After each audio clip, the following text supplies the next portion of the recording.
One of the things about serving 25 years in prison and then another year in a halfway house and then several years on supervised release is you never stop thinking about the other people who are going through the system. My name is Michael Santos, and I am the founder of Prison Professors Charitable Corporation.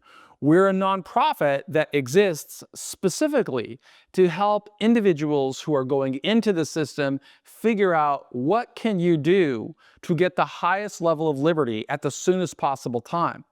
And the reality that I experience is that you don't always get that guidance at the very start of your sentence, nor do you get it while you're going through the system.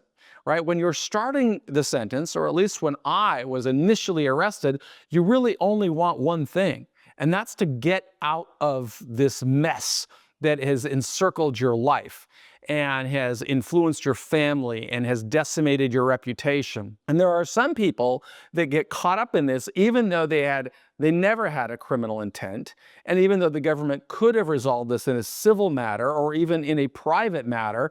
But in our nation's push to grow a massive prison system, it's like that old saying from Psychology 101 that says, when the only tool you have is a hammer, every problem looks like a nail. So for many people who have become vested in growing our prison system, the only solution to anybody who is charged with wrongdoing is a prison term. In my view, that's a bad system. But what is important in this video is to talk about what can an individual do about it? What can you, if you're going into the system, do to try and change the outcome and move toward a better outcome, toward the highest level of liberty at the soonest possible time?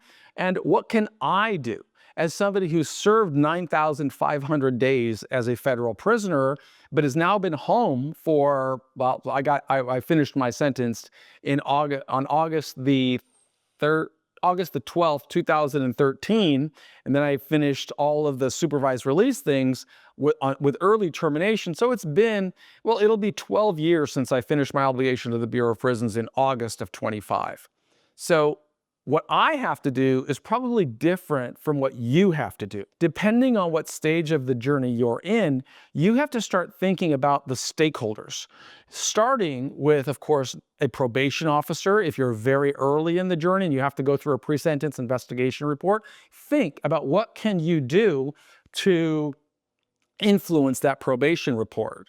And there's an abundance of information available online that will help you. A lot of it's free, some of it's you can pay for, but on prisonprofessors.org, everything's free. But I would encourage you to invest in yourself, learn what you can do. Second, you have to be thinking about the sentencing hearing. What can you do to influence how the judge sees you? And your response, what you build, is going to differ depending on how you responded to the charges. If you went to trial like I did, your response might be different from somebody who accepted a plea agreement, because you might want to preserve rights for appeal, whereas the person who accepted a plea agreement might want to advance arguments that that person is a worthy candidate for leniency or mercy, and they could spend more time talking about the victims and what they've learned from this experience and what they're doing to make things right, whereas somebody who was convicted at trial should probably be thinking about how do you get the judge to know who you are, what motivations you have. Again, lots of free information on prisonprofessors.org that will help you. But if you're going into the system, then you'll get a frequent message from people who run the prison system that will tell you, basically, if you can't do the time, don't do the crime.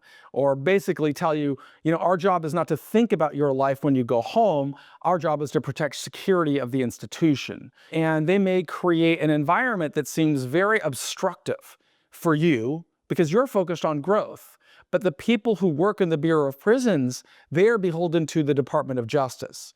And they are more concerned with what the judge sentenced you to than what you've done to change your life or to demonstrate why you should go home. They're not that interested in those kinds of things. At least that's going to be the message that you hear all through the journey. And I can't help anybody by lying to you and telling you it's going to be easy. I've got to tell you what's real.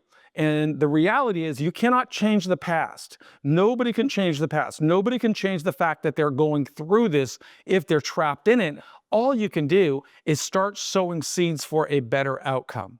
And that's one of the lessons that I ask you to do as the founder of a nonprofit that works to try and change the system and open more earned time credits and milestone credits for everybody in prison, and open opportunities for work release programs and help everybody qualify to get the highest level of liberty at the soonest possible time through a pursuit of excellence. I have to ask you, hey, I need you to help as well. And so I need the people that use our service to understand the system and what can you do to make it better. And then I need to share with you, what am I doing to make it better? Well, as the founder of a nonprofit, I've got a different job because I'm done with the system. I served 9,500 days at a time before there were mechanisms to earn freedom. In fact, I wrote the book, Earning Freedom. And in that book, I talk about how this effort really began decades ago when I was locked in solitary for the first year of my confinement, and I started visualizing the life that I wanted to lead when I got out. I'm going to use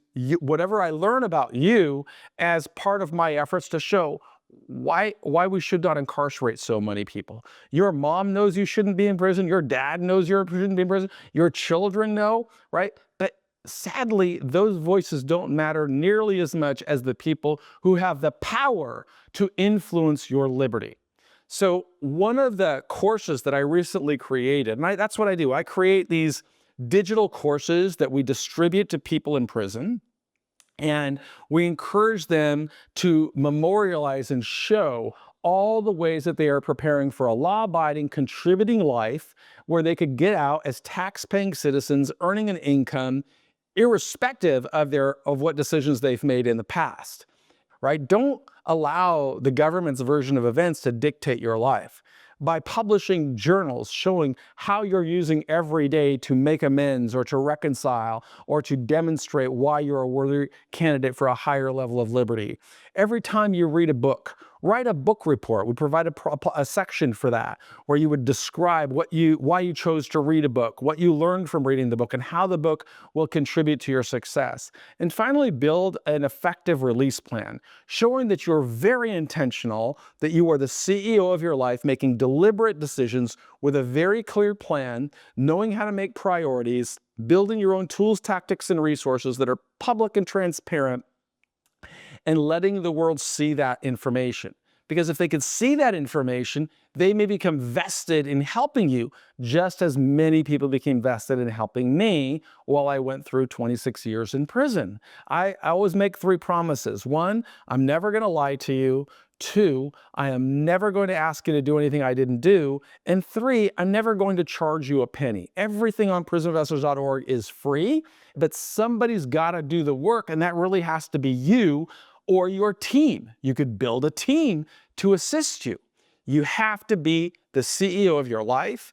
You have to know what you want. And we provide resources, and I'm always building resources to share. One of those resources is Earning Freedom, Conquering a 45-year prison term, which you could learn about this entire journey that I spent going through the system.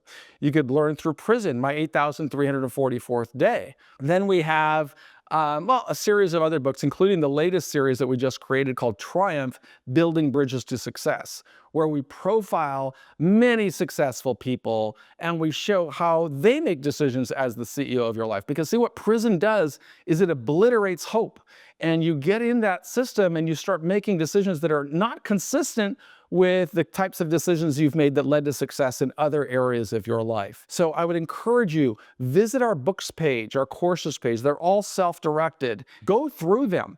And if you've got the resources to buy the books from Amazon, we encourage you to buy the books, because all those resources, 100% goes to support our nonprofit. If you don't have the money, then apply for a scholarship. And my job is to go out to businesses and try and get more people to sponsor this work so that we can continue to give everything away for free at no charge to justice-impacted people. We want you, we want your families, we want others to learn how to develop strength, a life of meaning and relevance and dignity.